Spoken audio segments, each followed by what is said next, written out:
आज हम पढ़ने वाले हैं फाइब्रस प्रोटीन के बारे में। देखिए फाइब्रस प्रोटीन मतलब नाम से पता चल रहा है फाइबर यानी कुछ थ्रेड लाइक है, फाइबर लाइक, ठीक है, थ्रेड लाइक।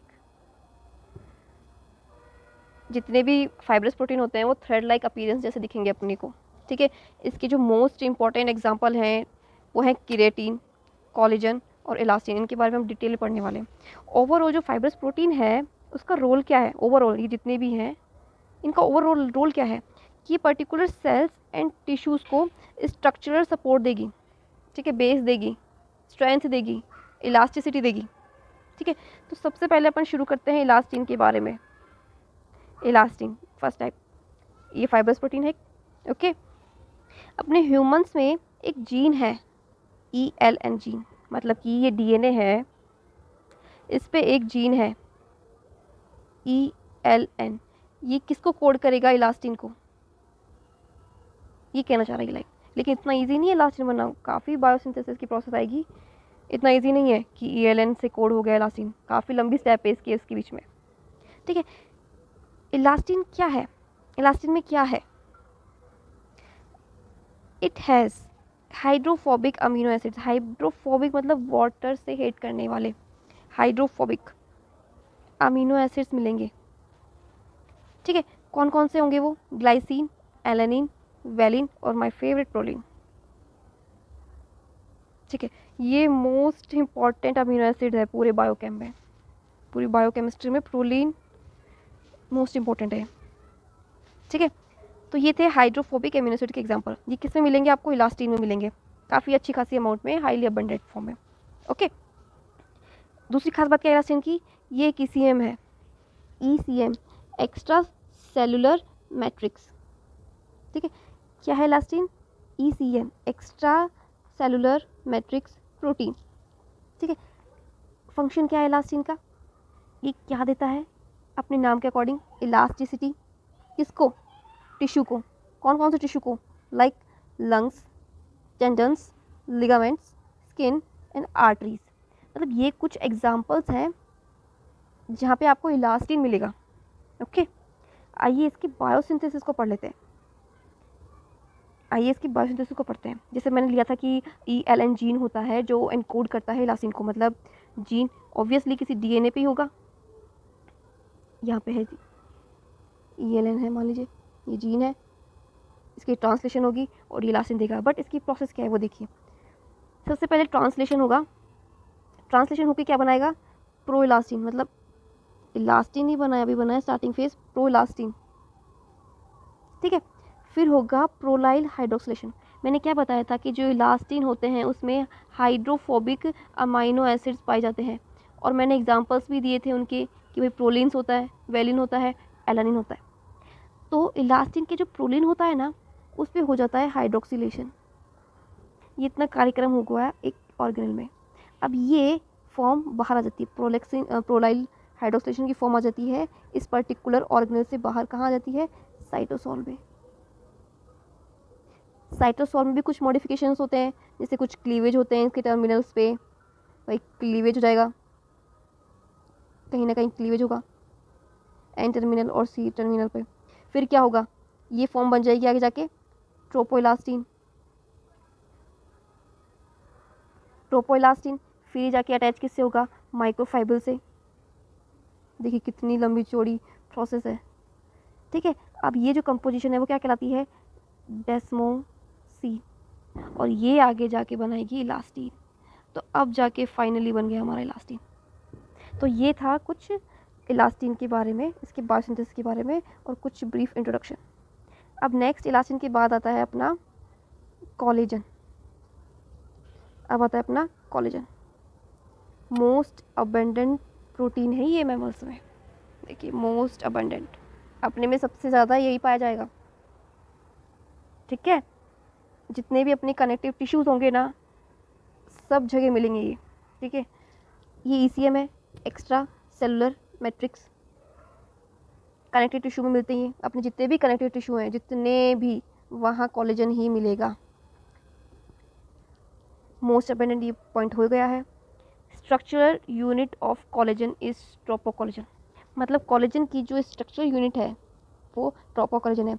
और इलास्टिन की स्ट्रक्चर यूनिट कौन सी थी? ट्रोपो इलास्टिन। इलास्टिन की स्ट्रक्चर यूनिट थी ट्रोपो इलास्टिन और कोलेजन की स्ट्रक्चर यूनिट है ट्रोपो कोलेजन।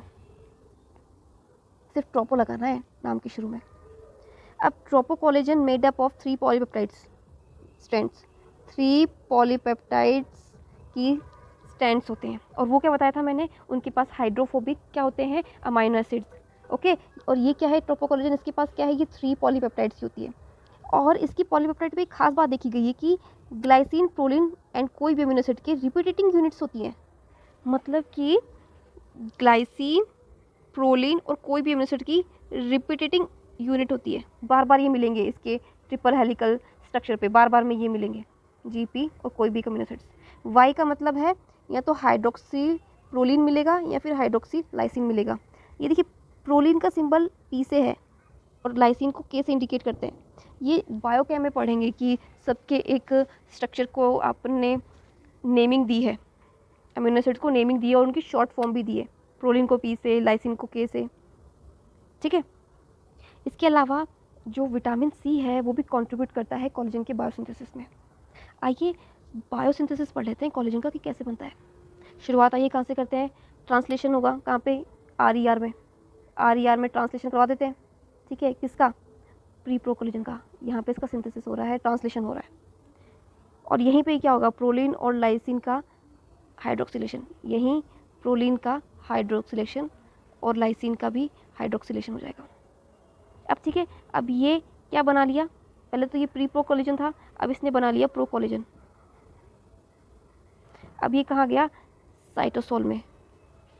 साइटोसोल में, साइटोसोल मतलब विदाउट ऑर्गेनल्स। अब यहाँ पे कोई भी ऑर्गेनल नहीं मिलेगा, ऑर्गेनल, ऑर्गन नहीं बोल रही, ऑर्गेनल। ठीक है, अब क्या होगा प्रो कोलेजन से?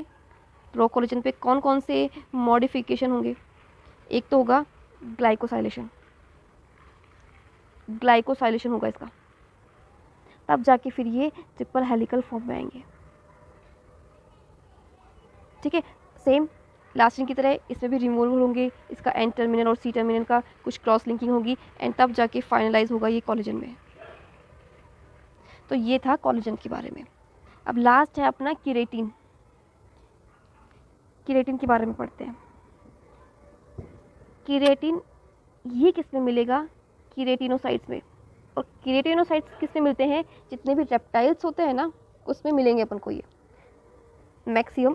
बेसिकली मैं एग्जांपल दे रही हूँ कॉमन कि रेप्टाइल्स में ज़्यादा नोटिस में आता है केराटिन, ज़्यादा अमाउंट मिलेगा उनके हेयर्स में, उनके शेल्स में, उनके फेदर्स में, उनके नेल्स में, उनके हॉर्न्स में और भी वर्टिब्रेट्स में मिलेंगे। बट बेसिकली बता रही हूँ कि रेप्टाइल्स में काफ़ी ज़्यादा हाई अमाउंट में पाए जाते हैं ये, उनके शेल्स में काफ़ी ज़्यादा मिलेंगे। ठीक है, केराटिन कहाँ पाए जाते हैं? केराटिनोसाइट्स में। इस एग्जाम्पल क्या है? हेयर्स में पाए जाएंगे, अपने हेयर्स में केराटिन, नेल्स में, horns, hooves, wool, feathers and epithelial cells और आउटर लेयर ऑफ स्किन, यहाँ पे केराटिन की अमाउंट मिलेगी। ओके, इलास्टिन में कौन से अमीनो एसिड के सीक्वेंस मिल रहे थे? हाइड्रोफोबिक के, हाइड्रोफोबिक के मिल रहे थे। कोलेजन में कौन सा मिल रहा था? ग्लाइसिन, प्रोलिन और कोई भी वाई, मतलब या तो वो लाइसिन हो सकता है फिर वो हाइड्रोक्सी प्रोलिन हो सकता है। इसके पास कौन सा है? Non polar amino acid. देखिए बहुत ही स्पेसिफिक लाइन यूज़ कर रही हूँ मैं, बहुत ही स्पेसिफिक, सिर्फ इंपॉर्टेंट लाइन्स। नॉन पोलर के एग्जाम्पल कौन से हैं? ग्लाइसिन, सिस्टीन और सेरिन। और मैंने हाइड्रोफोबिक के कौन से बताए थे? Valine, proline, alanine. ठीक है, और नॉन पोलर अमीनो एसिड कौन कौन से होते हैं? Glycine, cysteine, serine. ठीक है, केराटिन 2 टाइप के होते हैं, अल्फा केराटिन और बीटा केराटिन। अल्फा केराटिन किस पाया जाता है? Skin, horns, nails, claws, made up of right handed alpha helix. नाम के अकॉर्डिंग अल्फा हेलिक्स से मिलकर बना है। बीटा कैरेटिन ये रेप्टाइल से मिलेगा, देखा, रेप्टाइल से मिलेगा और बर्ड से मिलेगा। उनमें किससे मिलेगा? उनके नेल्स, उनके स्केल्स या उनके शेल्स। ओके, नेक्स्ट इसका बायोसिंथेसिस नहीं है, इसका पॉलीमराइजेशन है। सबसे पहले ये मोनोमर होगा, फिर बनाएगा ये डाइमर, देखिए कॉइल्ड होके, फिर बनाएगा ये टेट्रामर, फिर बनाएगा ऑक्टामर, उसके बाद में बनेगा इंटरमीडिएट फिलामेंट, मतलब एक तरह से केराटिन। तो ये थे कुछ फाइब्रस प्रोटीन के टाइप्स, एग्जांपल्स, उनकी एक्सप्लेनेशंस। ठीक है, थैंक यू।